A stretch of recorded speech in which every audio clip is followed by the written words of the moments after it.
nakita ko kanina nagsipisaan na yung mga ebon, mga itlog natin dito. Halos bago pa, medyo basa-basa pa. Ayan, tingnan nyo, dumikit yung mga buhangin. Inihan tayo, ayan sa short natin meron ding jackpot. Ano ba naman kayo?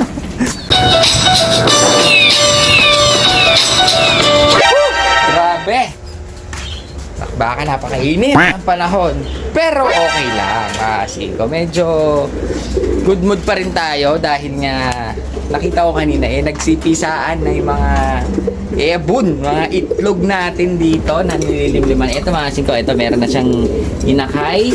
Kaso isa lang mga singko dahil nga yung isa hindi nag-fertile. Hindi pala fertile mga singko. Laki na Medyo may isa na siya. Ayaw natin siyang maarte yung magulang mga singko. Nanunuka. Baka mamaya matapak-tapakan yung kanyang inakay. Kaya huwag na natin sisilipin. Pero nakaisa na tayo dito sa ating stencil to. Mga singko, yung stencil natin. Isang yellow stencil tsaka isang red na stencil. Ngayon ito dito mga singko. May nakita na ako mga hindi pa nalilinis mga baka. Ayun dalawa na mga singko ang mga pisa. Ito pa yung isa Gali na pisa na yung itlog mga singko, kaya check lang natin baka mamaya patay na yung isa, nataganan mga singko. Kaya ayun sunilip na yung isa. Yung isa, pasilip yung isa. Ayun yung isa mga singko, nasilip ko rin. Bali, dalawa na. Hindi pa natin naihiwalay yung isang natin. Meron na namang isa. Ngayon, gagawin natin mga singko. Kapag ito, medyo may kamukha siya din sa mga laruan natin o kaya naging ganitong kulay sa kagaya ng parents, papamigay natin mga singko. Hindi natin siya ibebenta, papamigay lang natin. Bale, saan pa ba? Meron na ako mga nakita ito pala mga singko, yung ating Roger Lorison sa By Research mga singko, nagpisa na rin. Kaso isa lang talaga ang nag-fertile. Medyo, di ba sabi ko nga nung nakaraan, hindi sila condition dahil nga yung hen medyo malungkot pa siya nung una. Pero nung nilagay ko siya kasi dun sa may stock bird natin, binubugbog siya, kaya ginawa ko, hiniwalay ko talaga silang dalawa. Dahil hanggang doon sa stock bird natin, sila pa rin ang pares. Kaya nangitlog naman, kaso isa lang ang pinertil. Kaya hindi siya talaga condition. Ewan ko lang kung gawin na lang natin flyer yung anak mga singko. Isa lang ang piraso yung napisa niya. Ngayon, ito mga singko, yung yellow natin na inakay, nandito pa rin, hindi pa rin natin siya tinatanggal. May nakita ako ditong isang itlog na parang basag na. Ayun mga singko, nakikita nyo. Merong itlog dyan na parang basag. Check natin, baka mamaya nabasag lang o baka mamaya pisa na. Dalawa pa silang naglilimlim. Napakasipag talaga nitong dilaw na to. Dalawa pa silang naglilimlim dun sa kanyang, check lang natin mga singko. Oops mga singko, mukhang dalawa na yung pisa. Ngayon pa lang yata napisa yung isa. Tingnan lang natin mga singko, baka ito yung isa ito yung isa mga singko. Ayun, may mga dugo-dugo pa mga singko. Baka kakalabas lang nung inakay. Halos bago pa, medyo basa-basa pa. Tingnan nyo, dumikit yung mga buhangin. Medyo basa pa, yung ugat. Kaya huwag muna nating istorbohin. Baka mamaya maliit pa yan. Baka mapitpit naman dahil sigurado pag ito, dalawa kasi sila. Kapag ito inangat natin, baka matapakan. Mga singko, mahirap na. Bali, okay na. Kasi nagsipisaan na yung ating ice dito. Sa tingin ko naka-jackpot tayo. Mukhang parehas blue bar o checker. Parang hindi niya kakahuli yung ice na pinaproject natin. Pero okay lang. Pag ganyan kasi pamigay.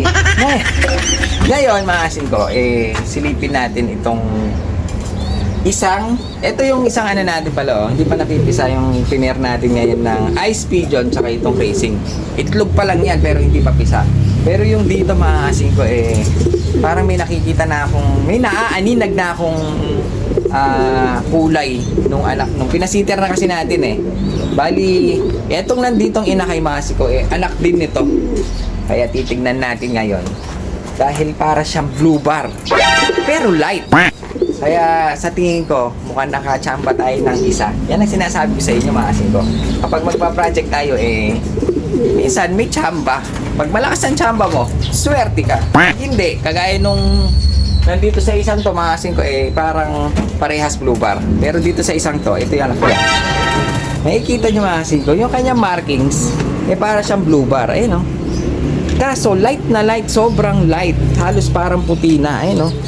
Na blue bar. Kaya sa tingin ko, naka-jackpot tayo ng isang Ice Pigeon na medyo maganda na yung mukha niya, hindi na siya mukhang native dahil nga kinross natin siya sa malaki at saka sa Borga, mga singko na racing.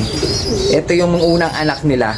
Ang maganda dyan mga singko, parang wala tong buhok sa paa. Ayun, ayun, kita nyo, konti lang.